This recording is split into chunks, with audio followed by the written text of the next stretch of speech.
Make des pauses. Cherchez vous-même la solution avant de regarder la correction. Bonne vidéo. Pour l'exercice 152, on nous dit suite adjacente. On dit que deux suites UN et VN sont adjacentes si et seulement si UN est croissante et VN est décroissante. Et la limite de VN moins UN est égale à 0. Soit UN et VN deux suites adjacentes. Donc, c'est-à-dire qu'il vérifie les conditions ici. On admet que pour tout N appartenant à grand N, UN est inférieur ou égal à VN. Montrer que UN et VN sont convergentes et montrer qu'elles ont la même limite. Donc, d'après l'énoncé, on sait déjà que la suite UN est croissante. Et là, on a une inégalité avec UN. On sait que d'après le théorème de convergence des suites monotones, si une suite est croissante et majorée, elle sera alors convergente. On peut alors se poser la question de est-ce que cette inégalité permet de montrer que la suite UN est majorée? On va voir qu'en effet, cette inégalité le permet parce que comme la suite VN est décroissante, toute suite décroissante est majorée par son premier terme. Donc, on a la suite UN, on a le terme UN de la suite qui est inférieur au terme VN qui lui-même est inférieur ou égal au premier terme de la suite parce que la suite VN est décroissante. Donc, voilà, UN inférieur ou égal à VN, inférieur ou égal à V0 car VN est décroissante et donc forcément, tous les autres termes de VN sont plus petits que V0. Donc, la suite UN est majorée par V0 et on sait que cette suite UN est croissante, donc on peut conclure qu'elle est convergente d'après le théorème de convergence des suites monotones. On va refaire le même raisonnement avec la suite VN. On sait que la suite VN est décroissante et comme on a une inégalité, il faut alors utiliser cette inégalité pour expliquer que la suite VN est minorée. Décroissante et minorée sera convergente d'après le théorème de convergence des suites monotones. Ici, on sait que la suite UN est croissante, donc elle est forcément minorée par son premier terme. Donc, U0 est plus petit que tous les termes de UN car UN est une suite croissante. Et comme VN est plus grand que UN, alors VN est plus grand que U0. Donc VN est minoré par U0. Et de plus, on sait que la suite VN est décroissante. Donc d'après le théorème de convergence de suite monotone, la suite VN converge vers un réel L'. Et on nous demande de montrer que les deux suites ont la même limite. On va donc pouvoir utiliser ce résultat de limite. On sait que la limite de Vn moins Un, c'est 0. Mais la limite de Vn, on vient de la nommer L'. Donc ici, Vn nous donne L'.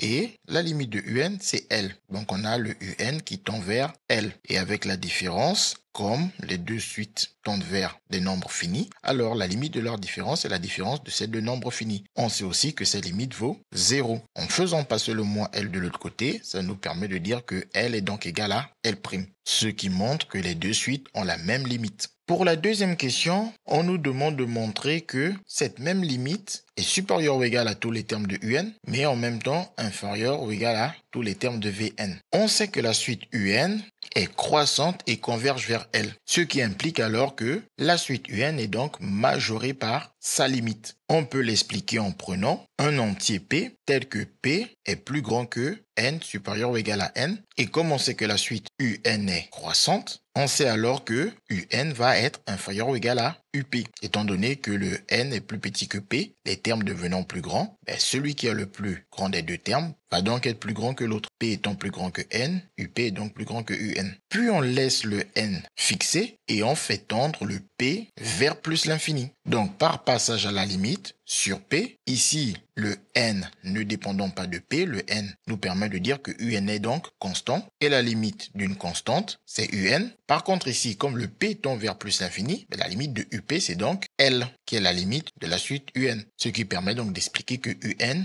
donc inférieur ou égal à sa limite L. Donc ici c'était une première méthode. Suivant le cours que vous avez, si le cours vous permet de le dire, vous utilisez cette première méthode. Sinon, vous pouvez aussi l'expliquer de cette manière. De même, pour cette inégalité, pour montrer que L est inférieur ou égal à Vn, on peut dire que comme la suite Vn est décroissante et qu'elle converge vers L, alors elle est minorée par sa limite L. Si le cours vous permet de le dire, vous le dites. Sinon, on a une démonstration identique à la précédente. Donc, on prend P tel que N est inférieur ou égal à P. Ce qui implique que donc Vn est supérieur ou égal à Vp, car la suite Vn est décroissante. Ça veut donc dire que plus les indices sont grands, plus les termes deviennent petits. Comme P est un indice plus grand que N, alors le terme d'indice P va être plus petit que le terme d'indice N. Puis on fait un passage à la limite sur P, on fait tendre P vers plus l'infini. Et comme ici, Vn ne dépend pas de P, Vn est une constante pour P, la limite d'une constante, c'est la constante elle-même. Et ici, lorsque P tend vers plus l'infini, la limite de Vp, c'est L. On a donc montré que Vn est supérieur ou égal à L.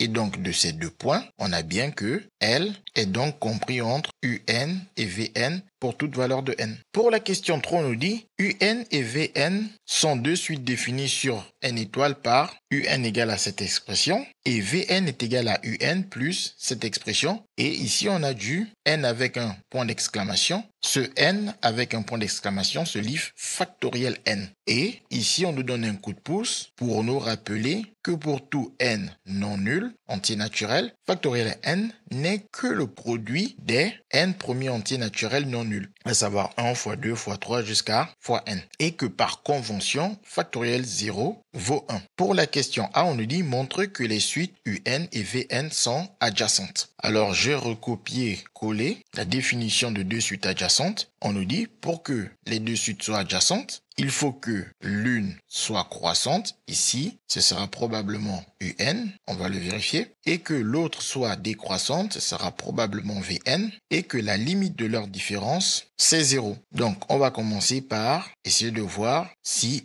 Un est bien croissante. Donc, pour savoir si la suite Un est croissante, il faut calculer le signe, il faut trouver le signe de Un plus 1 moins Un. Si cette différence elle est positive, la suite est croissante. Si elle est négative, la suite est décroissante. Si elle est nulle, la suite est constante. Pour trouver Un plus 1, on part de l'expression de Un. Comme c'est une somme, il y a déjà tous les termes qui se trouvent dans Un, donc de 1 jusqu'à 1 sur factoriel n, et on rajoute un nouveau terme car on va jusqu'à n plus 1, donc on rajoute plus 1 sur n plus 1 factoriel. Et ensuite, moins un, il ne faut pas oublier des parenthèses car un c'est une somme, et on n'a plus qu'à recopier l'expression de un. On aurait aussi pu le faire beaucoup plus simplement en disant que un plus 1, comme tout le début, tout ça, on voit que c'est un, et qu'il faut juste rajouter 1 sur n plus 1 factoriel à un, et que toute cette quantité, c'est un. En calculant cette différence, on obtient donc 1 sur n plus 1 factoriel. Et comme on sait que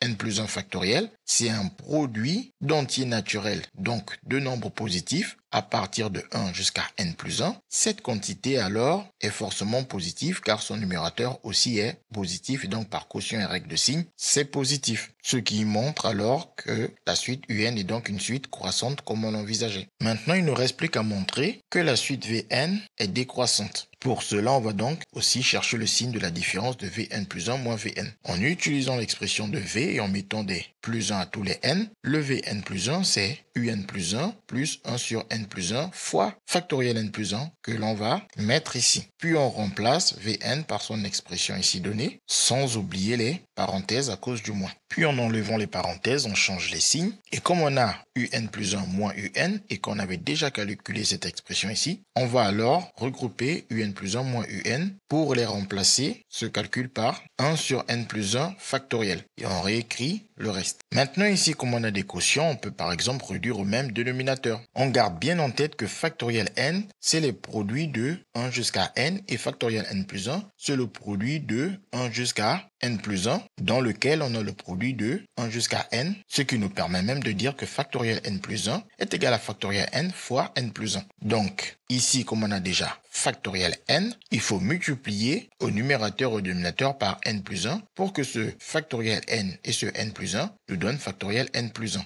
Mais il nous manquera ce n plus 1, donc on doit aussi multiplier au numérateur et au dénominateur par n plus 1. Du coup, ici, il nous manque ce n. Donc on multiplie au numérateur et au dénominateur par n. Et ici, non seulement il nous manque ce n, donc on multiplie au numérateur et au dénominateur par n, mais il nous manque aussi ce n plus 1. Donc on multiplie au numérateur et au dénominateur par n plus 1. Donc le premier terme nous donne au dénominateur factoriel n plus 1, facteur de n plus 1, et en distribuant le n, on a n fois n puissance 2 et n fois 1 plus n. Et ce 1, bien évidemment, 1 fois n, ça donne n. Pour le deuxième terme, on a le même dénominateur et le n fois 1, ça nous donne n. Et pour le troisième terme, on a aussi le même dénominateur car on a dit qu'il fallait multiplier par n plus 1 pour que, avec ce factoriel n, on obtient factoriel n plus 1. Et avec ce n qu'on écrit ici et ce n plus 1 qu'on écrit ici, on obtient le même dénominateur. Et ici, on a n plus 1 qui multiplie n plus 1, qui n'est rien d'autre que n plus 1 au carré. Et à l'aide d'une identité remarquable, ça fait n au carré plus 2n plus 1, ce que nous mettons ici. Puis en remettant tout ça sur une seule barre de fraction, on écrit alors n carré plus n plus ce n et le moins devant la barre de fraction, on n'oublie surtout pas qu'il va changer tous les signes. Ce qui nous fait moins n carré, moins 2n et moins 1. N carré, moins n carré. Ici, on a plus n